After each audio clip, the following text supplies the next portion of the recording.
My son was in his playpen at the time. He was crying. I wanted to go and attend to him. He proceeded to take a hammer out and hit me in the head, bash my head into his bathroom door, and choke me out unconscious. He was just beating me. Like, it was from literally the night to the morning. We had been stopped by like me coming out the room, and he just dragged me back. That's when he took out this ring that he had bought and said, "And to think I wanted to marry you, you're a whore." All of this because I left to go to a resort, because while I was at his house, he was abusing me, mind you. So he abused me more. You have to understand that when I went back to his house, we were on good terms. He knows how to really talk nice and act like, he's not going to do this again, and really, really prove himself. And I fall for it every time. I ended up leaving once the construction workers came to work on the house. I was able to leave. He wouldn't let me take my son, my passport. He had my phone. He had everything. I just walked to the gate security, bleeding, bruised, and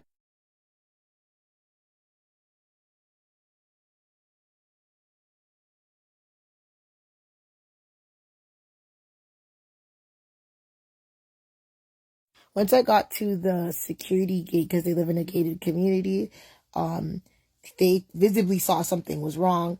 They called the police. They brought me back to the house to try and get my belongings, and he still wouldn't give me my phone or my son, so I had to go to the police station. Once I got to the police station, I was there for hours and hours and hours, and the police had told me that there's no point of pressing charges because I live in Canada and I'm not going to come back for court. And they made that decision for me.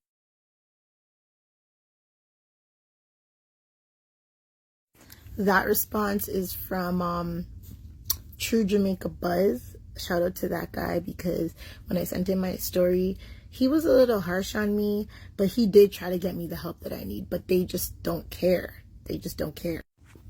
So for everyone asking, why didn't I report it to the police? I reported it. They're well aware of what this man has been doing to me. Trelawney Foulmouth Police. Good job. So like I was saying, he's very abusive, and the police are well aware. They know exactly where he lives, who he is, what he's done. They know what's going on.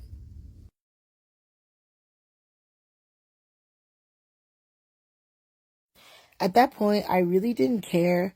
I just wanted to get my baby back. Like, he was still even breastfeeding. Like, he wasn't even fully done breastfeeding. I had never been away from him, and this man had left and taken him. Mind you, the entire time I'm doing everything. I'm waking up in the middle of the night. He's telling me to get up. Like, he doesn't do anything. He'll literally kick me out of bed to go and attend to my son. He never got up one time in the night to pick him up once. I had my son through C-section, and I did it all by myself, and I just thought once I went there he would be more helpful, but he was not. It was actually easier to be by myself doing everything than it was to have to attend to his needs as well as my son's needs.